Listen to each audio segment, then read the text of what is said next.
Good afternoon, everyone. Today is part 2 of personal bankruptcy.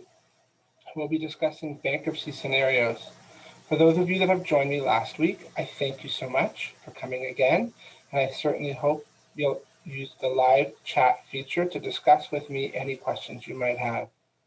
We are looking to make this presentation about 20 minutes and then open for questions afterwards.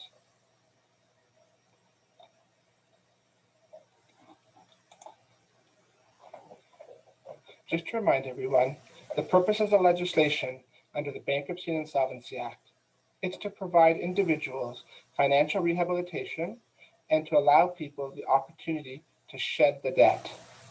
We also allow people to permit them, the honest and unfortunate debtor, a secure way to discharge their obligations to their creditors when they're unable to do so outside of the Bankruptcy and Insolvency Act. Insolvency is a definition, and I remind people that they are not bankrupt or doing a proposal if they merely are insolvent. An insolvent person is someone who is not bankrupt, not a proposal, however, resides in the country of Canada, carries on business in the country of Canada, and who has liabilities that would be claims in a Bankruptcy and Insolvency Act proceeding of $1,000 or greater. Question could be, who would be insolvent?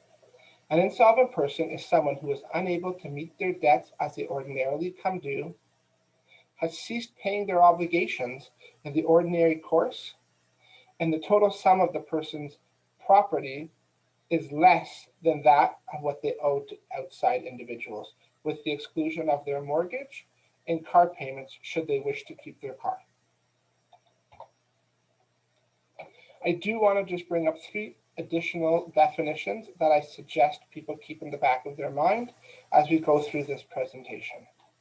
A bankrupt, that is a person who has made an assignment or of whom an assignment was made against them and is a legal status change of their individual status. A creditor is a person whom is owed money by the person making a proposal or a bankruptcy, or an everyday individual person.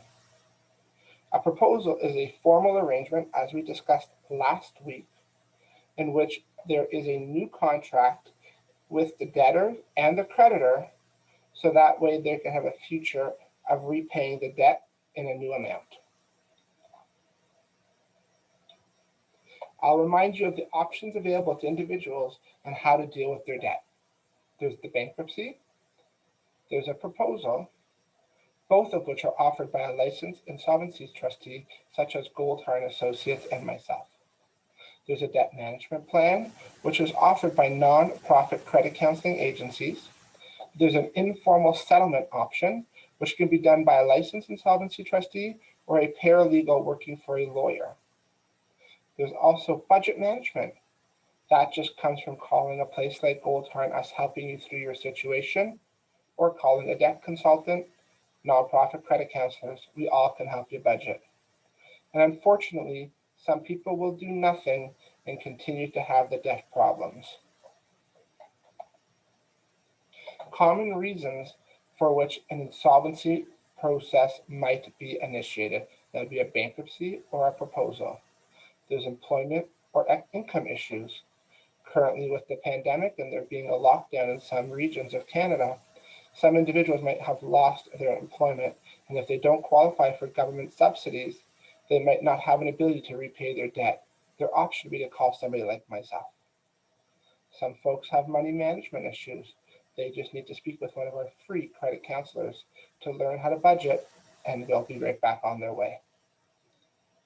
Others might have unfortunate health issues, marital breakdowns, relationship breakdowns. Those folks, please reach out to us. We will do our best to assist you during these troubling times. Others will be entrepreneurial in spirit, what the Canadian government encourages all Canadians to be. And those individuals, sometimes their businesses don't work out for unforeseen reasons, like right now with COVID-19 and the current federal, provincial, and municipal changes to the legislation that are forcing folks to close their businesses. Some can't afford this lockdown and they need a fresh start with a licensed insolvency trustee. Overextension of credit. My common response to folks is, folks that give you the credit have to understand that you need to have a way out of it if it gets overburdening for you. Family and child care expenses. We all love our children, and at times, unforeseen issues arise. As a result, the debt piles up and you need help to discharge it. Addiction or gambling issues. Those are also potentially dischargeable debts under a bankruptcy.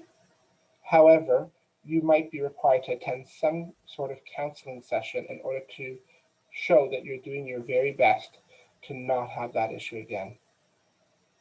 Others are just such kind souls and they have guaranteed someone else's debt, and that third party has let them down, and now they cannot afford to take on that overburdening debt. Director's liability. If a company goes broke and files an assignment of bankruptcy or proposal, HST and payroll become that responsibility of the director. And again, an increase in debt levels sometimes makes individuals need to seek our services. Income tax or CRA audits. We can't control the government, and they often are allowed to audit us. Sometimes they find issues in our bookkeeping. Sometimes they find issues in the way we've remitted HST. Sometimes we've made an honest error. However, the outcome of the audit can force individuals to need our services to file a bankruptcy or a proposal. Fraud or legal issues, although might not be dischargeable, they still might need the assistance of the Bankruptcy and Insolvency Act to stay the proceeding, allow them time to get their defense ready, and that is something that we can help with, because every filing of a bankruptcy and a proposal comes with an automatic stay of proceeding. That means individuals cannot commence litigation, or litigation cannot be commenced against them. A death of a spouse is such an unfortunate situation, and when you're in families in Toronto or other major urban centers that require two incomes to support the family, and one member just becomes deceased, it can lead to very troubling times, both emotionally and financially. The role of a licensed insolvency trustee. That would be the role of someone like myself. We are to assist an individual through the bankruptcy or proposal process. We will provide you and educate you with all the information you would require, and we will also provide you with the rules and regulations in which you must comply with. We'll help prepare your statement of affairs. That's the list of your assets, your liabilities, and other pertinent information like your date of birth, spouse, dependents' names, and maybe any sort of transactions at undervalue that might have occurred. We'll provide you with free credit counseling service. We'll investigate the financial affairs to ensure what you're telling us makes sense to both the creditors, the court, the superintendent, and all other stakeholders. We will also pay out the dividends, so any money that we collect either in a proposal or a bankruptcy, we make sure that the right hands get their hands on that money.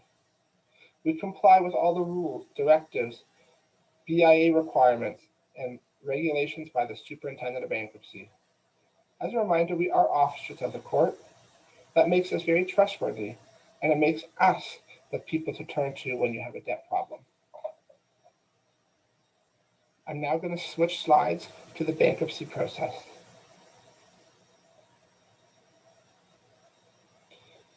All right, bankruptcy. It's a legal process in which the debtor may be discharged from most of their debts.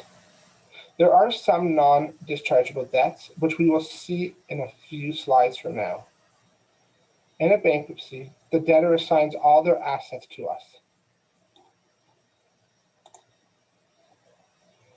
That would be all their income properties, their vacation homes, etc.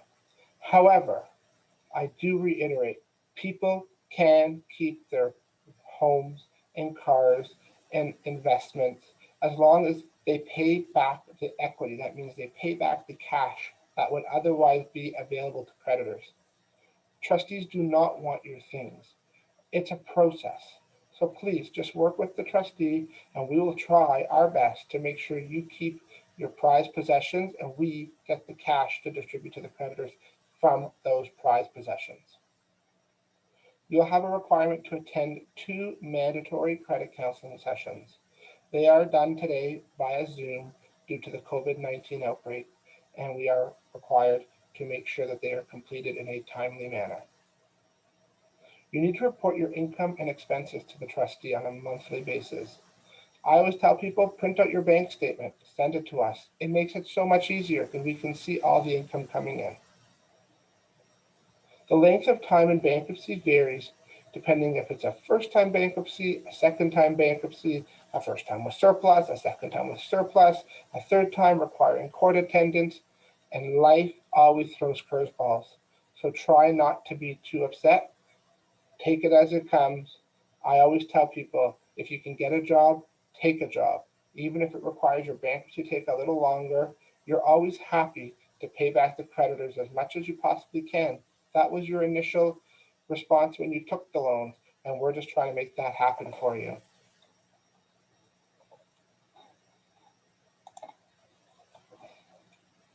Some of the exempt assets, the great things that you get to keep: your clothing and personal effects, your personal residence to a maximum of equity of $10,000, your household furniture to a maximum value of $13,150, tools of the trade.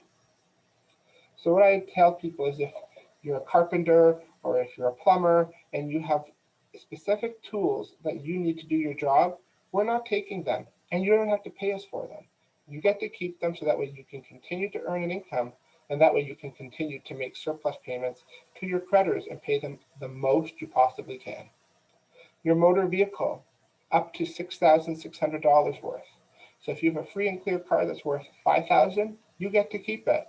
If you have a car that's worth $8,000, the first $6,600 is exempt, and then you just pay the balance of $1,400 to the trustee. Cash value of your life insurance policy if there is a specific related protected irrevocable beneficiary. I'll break that down. So that means if it's your spouse or your children, you can keep that cash in the policy.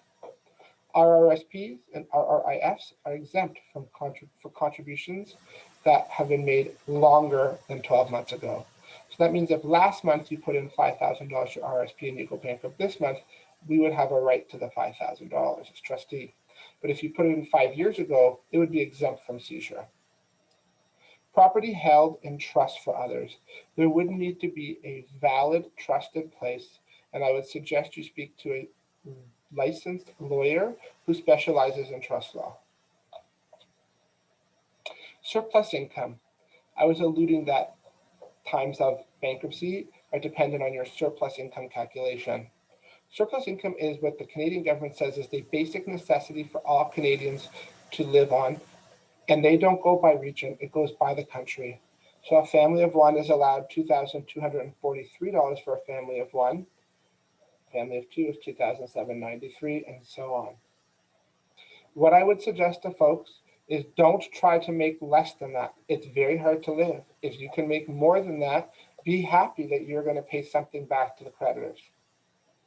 So what I would expect to somebody is, if they're an individual and they make approximately $3,000 per month, and then this exemption is $2,250, you would subtract 3,000 from 2,243, and you divide that by 2, and then that is what you would pay back to the creditors. So to be very specific, that would be a payment of $378.50, and that would be for a period of 21 months in a first bankruptcy or 36 months in a second bankruptcy.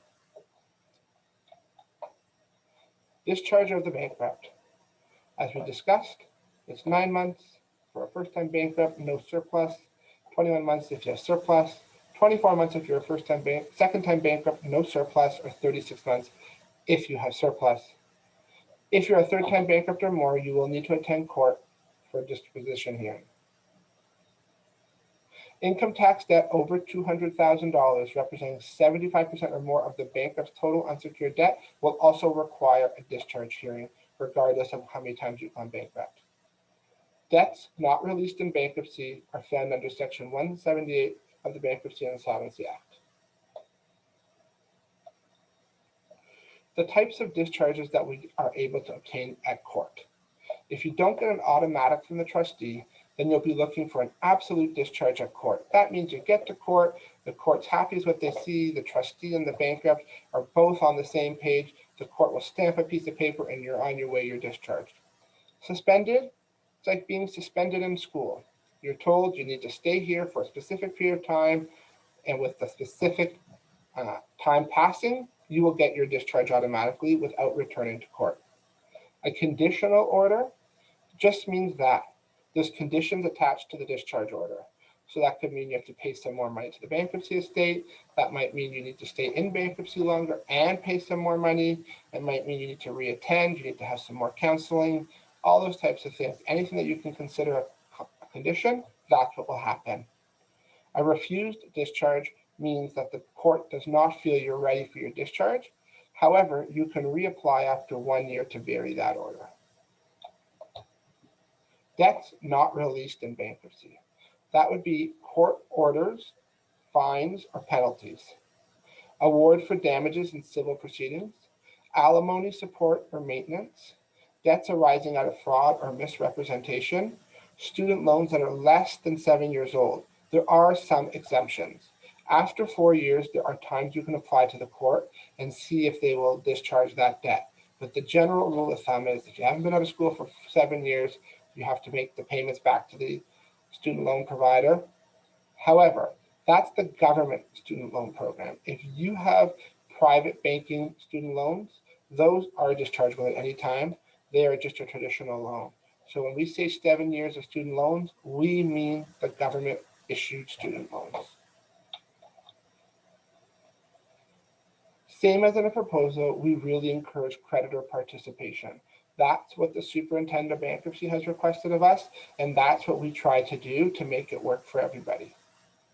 So in a bankruptcy, the creditors are encouraged to request a creditors meeting if they have more questions that we weren't able to answer for them or that the debtor didn't provide at the statement of affairs process. The individual debtor and the creditors would come to a meeting and we would chair it, or the superintendent from the Office of the Superintendent of Bankruptcy would chair it, and they would just ask generic questions specifically about the bankruptcy. Creditors can appoint an inspector body. That's allowing the trustee, instead of dealing with the general body of creditors, to deal with a pseudo board of directors. And we then can report directly to them and they can give us directions on how to proceed with the administration. Creditors are always encouraged to bring information that the trustee might not otherwise have found out in order for us to comply with all the rules and regulations as set forth by both the Act, the Canadian Association of Insolvency Restructuring Professionals, and the court's wishes. Now, why Goldhar? As we said last time, we're the fastest growing insolvency trustee firm. We also listen and we're friendly. You'll get to talk to a licensed insolvency trustee in my office anytime you call in. Our professionals are effectively regulated by the OSB and CARE, which ensures our professional standards are consistent and completely followed. Goldhar Shed the Debt professionals will travel and consult with you anywhere in Ontario.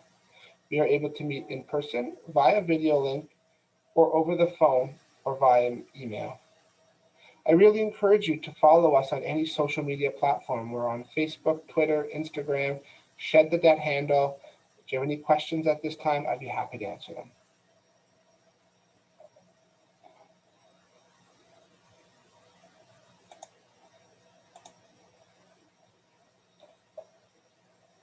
If there are no questions, I do thank you for joining me today. We will be back in December. We'll be posting about corporate bankruptcies and corporate proposals. Again, thank you, everyone, and I really appreciate you joining today.